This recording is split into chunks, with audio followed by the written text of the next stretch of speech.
Hola compañeros, compañeras de VIU. Hola Sandra, nuestra profesora de metodología histórica. Bueno, me atrevo a hacer este pequeño vídeo. Me encuentro con un programador informático acreditado, con Andoni Enríquez, que es CTO en Vidext. Y bueno, como experto en inteligencia artificial, pues queríamos mantener un pequeño debate que nos sirva para reforzar el que nosotros tenemos en nuestro foro sobre los pros y contras de la inteligencia artificial. Y bueno, Andoni, pues muchas gracias por compartir con nosotros estos minutos. Cuéntanos un poco cuál es tu actividad para que mis compañeros lo entiendan. Vale, a ver, yo como bien ha dicho Santi, soy ingeniero informático. Desde hace 3-4 años estoy en todo lo que es el área de inteligencia artificial.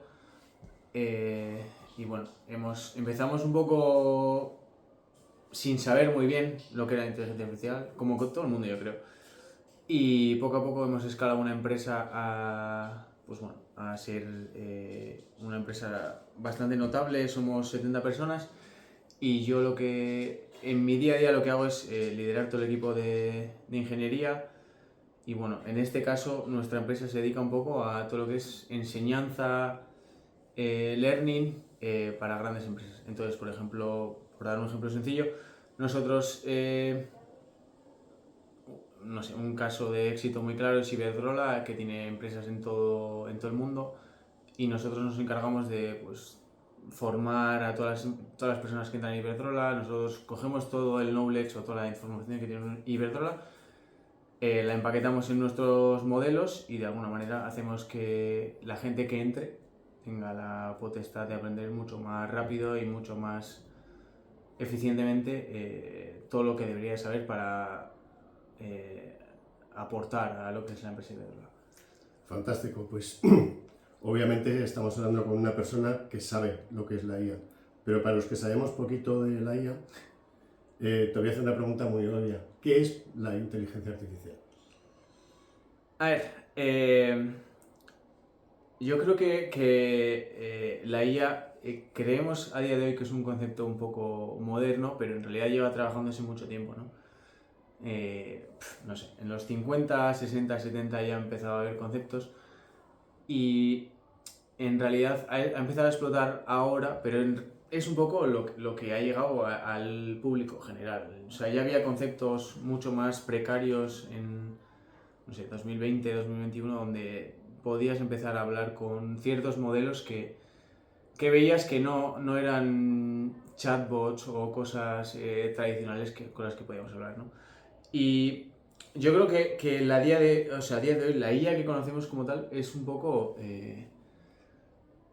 por así decirlo, una secuencia de él sabe qué palabras vienen detrás de qué y básicamente con una probabilidad va encadenando una serie de palabras para formar una secuencia que tiene sentido para el ser humano. Es un poco una caja oscura, pero básicamente lo que hace es como, yo sé que después del hola, pues puede venir el qué tal estás, ¿no? Y entonces es como que va, dependiendo de lo que tú le preguntas o lo que tú le dices, va encadenando una secuencia de palabras de lo que el ser humano piensa que viene detrás. Luego hay experimentos y cosas que pueden derivar en otros ámbitos más locos o fuera de lo que nuestro razonamiento actual entiende. Pero yo creo que a día de hoy la inteligencia artificial lo que cubre es eso. Es simplemente un algoritmo que de alguna manera sabe qué secuencia de palabras viene detrás una de otra. Porque, por ejemplo, si nosotros estamos consultando en Google o cualquier otro buscador, ¿ya estamos hablando de inteligencia artificial directamente o la inteligencia artificial es algo que está más allá de Google o de otro buscador? A ver, yo creo que un buscador tradicional lo único que hace es de alguna manera convertir lo que un ser humano piensa a lo que un ordenador interpreta, ¿no? Entonces, es como que si el ordenador se rige básicamente en números, por así decirlo, convierte nuestro lenguaje en esa cadena de números. Pero yo creo que la inteligencia artificial está fuera de... Es un paso más allá. Sí, o sea, creo que no... ¿Y exactamente de dónde obtiene estos datos la inteligencia artificial? De forma habitual. Yo creo que probablemente a día de hoy no nos damos cuenta, pero dentro de unos años se hable de el robo de... No robo, bueno, es robo en realidad. Lo que hacen básicamente es cogen la potencia que tienen ellos, escanean internet libremente y almacenan esos datos en algún sitio para entrenar sus modelos. Entonces, ellos lo cogen de internet. Internet ha sido creado por seres humanos, o sea, no hay más. ¿Pero con rigor o sin rigor, Andoni? ¿Lo hacen con rigor o a veces sí y a veces no? Porque muchas veces nos encontramos respuestas a preguntas que son complejas. Yo ayer, por ejemplo, os cuento una anécdota mía de ayer, ¿vale? Estaba intentando interpretar un mapa en un programa informático que se llama QGIS, que estamos utilizando nosotros en la carrera. Estaba intentando ubicar en concreto una localidad que no puedo decir ahora porque haría spoiler de un trabajo que estoy haciendo, y me lo ubicaba en un sitio diferente al real. Me dio mucho que pensar, porque realmente está haciendo un trabajo por mí que era incorporar una simple señal de ubicación en un punto concreto, y me lo estaba ubicando en un sitio que no es el real, ¿no? Entonces dije, ostras. O sea, no sé cómo explicarlo, pero yo creo que los que hemos vivido en plan la transición de ciertos modelos, nos damos cuenta de que cada vez entienden y ubican la información de manera más como concreta y saben exactamente hacia qué están atacando, ¿no?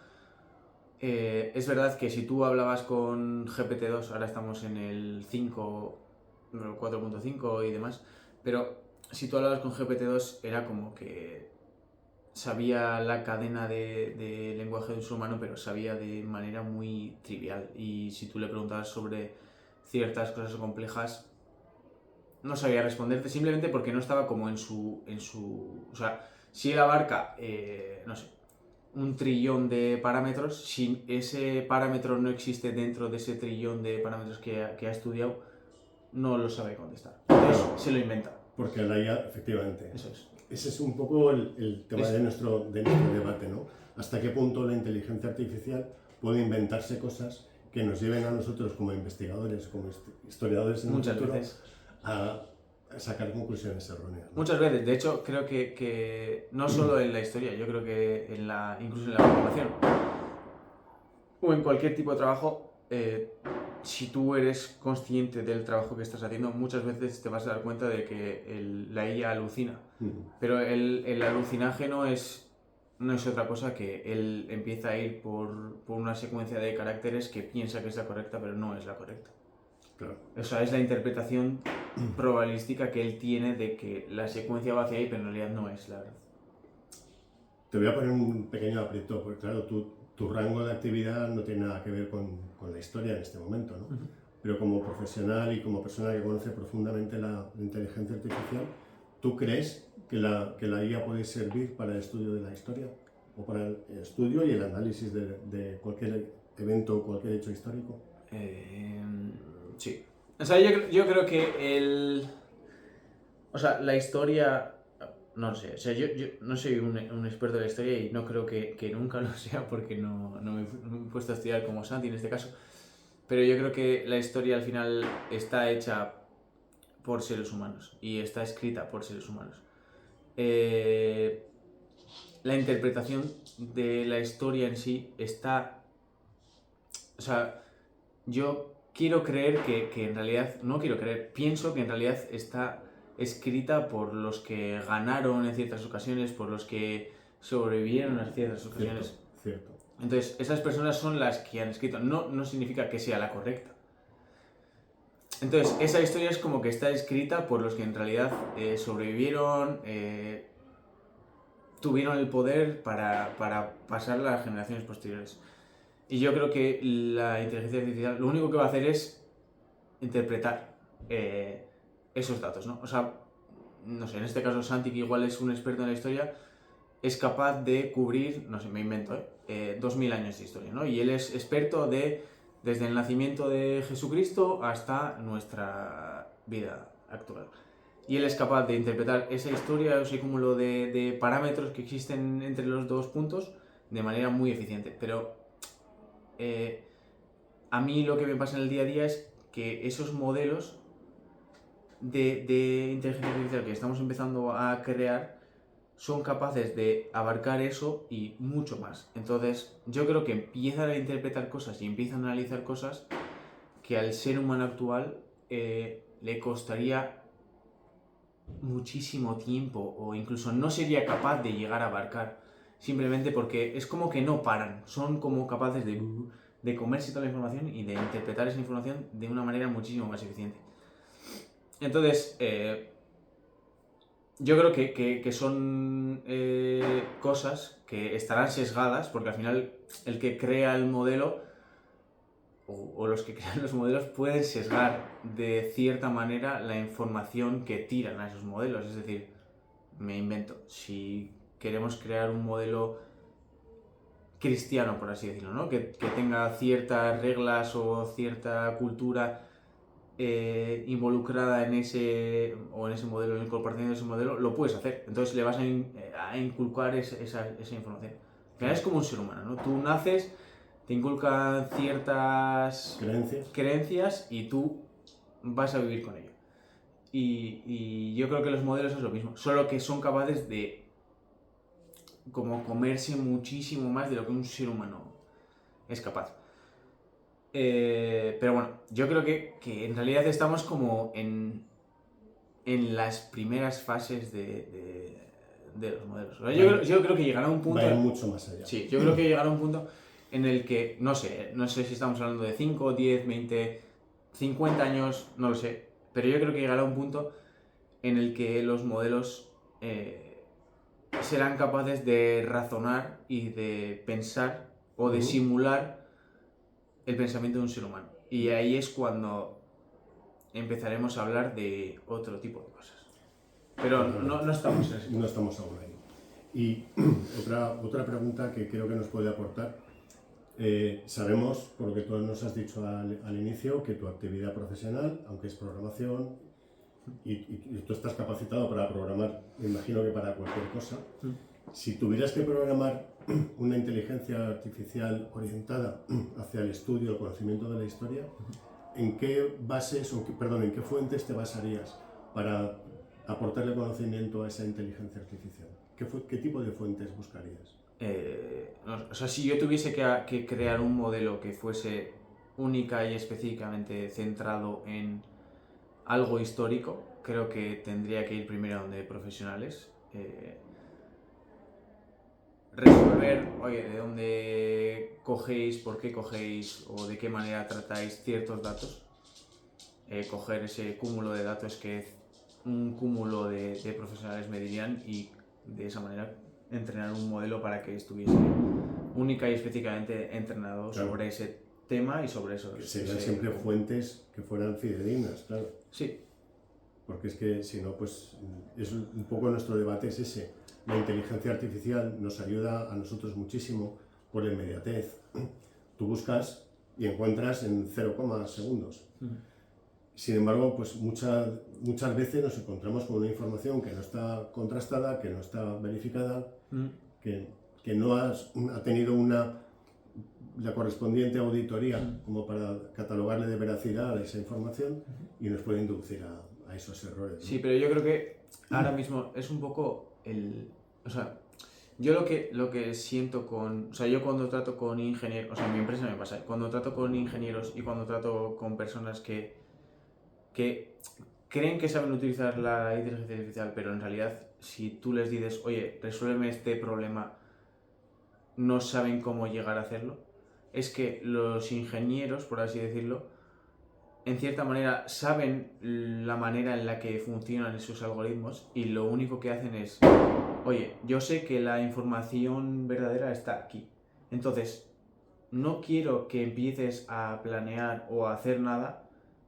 sin antes mirar esta información.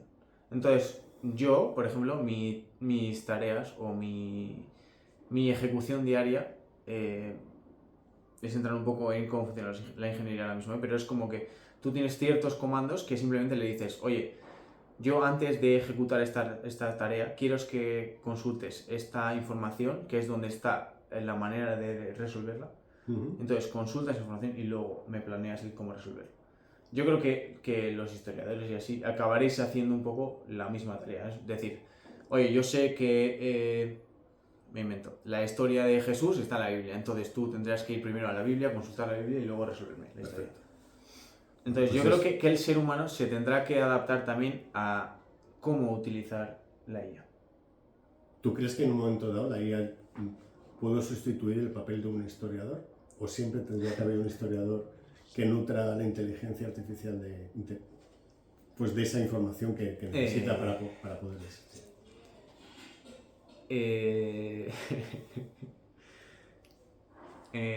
No lo sé. O sea, creo que es o sea, creo que no sé, los que más como en el lado derecho estamos de la IA, o en el lado más, en el edge, por así decirlo, en la punta estamos de la IA, nos estamos dando cuenta de que en realidad es capaz de resolver cada día problemas más complejos. Y te das cuenta de que empieza a resolver problemas que ni el propio ser humano ha resuelto. Entonces, a día de hoy, sí es verdad que tú, para resolver un problema de ingeniería o un problema de historia, necesitas o un historiador o un ingeniero.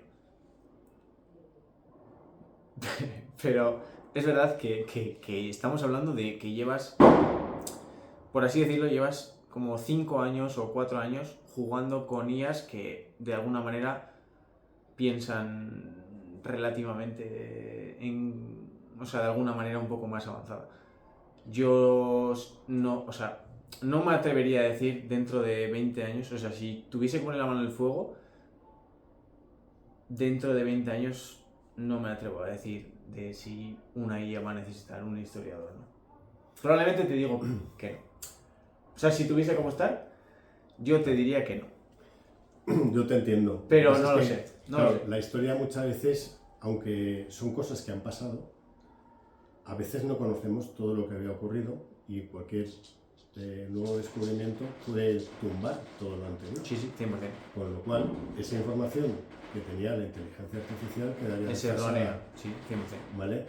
Eso solamente desde el punto de vista, lo podría aportar un historiador. Que luego ese conocimiento nuevo se lo tendría que aportar a la inteligencia artificial, ¿no? Pues, hombre, es evidente. Tú estás encaminado en un terreno, nosotros estamos en otro, pero sí necesitamos la inteligencia artificial porque la necesitamos y es muy útil para nosotros, pero yo creo que siempre el historiador aporta un conocimiento crítico y novedoso, porque ya te digo, cualquier hallazgo nuevo, hablando del periodo histórico que hablemos, pues puede cambiar sustancialmente el contenido de esa historia, ¿no? Sí, 100%. Pero también es verdad que, o sea, yo creo que, o sea, de alguna manera, nosotros que jugamos igual con la inteligencia más loca que hay hoy, nos damos cuenta de que a día de hoy es como que el ser humano necesita accionar a esa inteligencia y necesita decirle, oye, yo quiero resolver esta tarea. Y en cierto modo es verdad. Pero estás hablando como, oye, llevamos 5 años jugando con... o sea, 5 años jugando con una inteligencia que es relativamente decente. Yo, si me dices qué va a pasar en los siguientes 20 años, no me atrevería a decir. O sea, yo creo que en cierta manera probablemente la inteligencia que ella misma desarrolle, porque no creo que ni el ser humano la desarrolle, será capaz de encontrar ciertos huecos y ciertas brechas que ni el ser humano es capaz. O sea, no te hablo en el ámbito histórico y o sea, creo que en el matemático, creo que en la medicina, creo que en la ciencia, creo que en un mogollón de ámbitos nos vamos a dar cuenta de que ella misma va a descubrir cosas que van a desbloquear como o sea, cosas que en el pasado las damos ha pasado esto porque pasó esto. Y probablemente el cómo investiga y las secuencias o concluencias que saque esos modelos, de alguna manera dirán, oye, esto no tiene mucho sentido. O sea, vosotros pensáis que es así, pero en realidad es muy probable que haya sido así. Yeah. O sea, creo que en cierta manera no somos capaces de ver de la evolución que va a tener esta inteligencia y de que en algún momento de alguna manera delegue a mucha potencia humana a otra cosa. Pero estamos hablando de o sea, una inteligencia que a día de hoy no la vemos. Pero probablemente la veamos. No sé cuándo, ¿eh? O sea, igual es muy futurista. Igual nosotros pensamos que es en 5 años, pero igual es en 100. No lo sé. Está claro. Pero creo que va a pasar. Ahora mismo, a nivel tecnológico, 10 años de hoy en día equivalen a miles de años de la antigüedad. ¿no? Sí. Y tal y como está progresando las cosas, entiendo perfectamente tu reflexión y que no quieras mojarte en este sentido, porque entiendo que vosotros mismos lo veis como que es algo que quizá no tenga límites. O sea, yo el otro día hablando con Lucía le decía, yo creo que, o sea, yo he estudiado una carrera, me he licenciado en ciertas cosas, sé mucha matemática, sé muchas cosas, y el año pasado, en diciembre, fue la primera vez que yo mismo reflexionando dije, es muy probable que todo lo que he aprendido me sirva, pero no, o sea, me sirva simplemente por saberlo, por así decirlo, pero no me sirva como para ejecutar. Yeah. Es decir, mi día a día ha cambiado, o sea, o sea, es totalmente diferente. Probablemente nunca programe de la manera en la que he programado, probablemente nunca ejecute tareas de la manera que he ejecutado. Y creo que lo que los ingenieros informáticos estamos viviendo como los primeros, por así decirlo, va a pasar a todo el mundo. Y llegará a la historia, llegará a la matemática, llegará a la medicina, llegará a todos lados. Bueno, y esos modelos cada vez irán a más. Seguro. Obviamente, para mí el problema está ahí en quiénes controlan esos modelos, quiénes los entrenan, de qué manera, con qué información. No sé, los que es un poco enrollarse esto, pero los que habéis estado jugando con modelos, hace un año o así pasó que tú le preguntabas a Google, incluso a ChatGPT le preguntabas, oye, ¿quién era el rey de Inglaterra en 1700 y pico? Y te daba un rey negro. Y tú decías, no era negro, o sea, es mentira lo que me estás diciendo. Y era simplemente porque estaba sesgado, porque ChatGPT y Google querían un poco la inclusión social que hay a día de hoy y con la que todos estamos de acuerdo, pero simplemente estaban como... Que puede estar sesgada la información y la inducen. Eso es. Y estaban como modificando la historia. Ese es precisamente nuestro debate y me alegro que, como conclusión casi final de nuestra charla, que por cierto, que hoy de fondo estamos en Fallas, estamos en Valencia, no pasa nada en la calle, simplemente son petardos. Mi perro está muy nervioso, estamos todos un poco en la situación de las Fallas. Andoni, pues muchísimas gracias por tu tiempo. Y nada, compis, espero que os guste. Y bueno, pues esta es una de mis aportaciones al debate de nuestro foro. Muchas gracias a todos. Gracias. Hasta luego.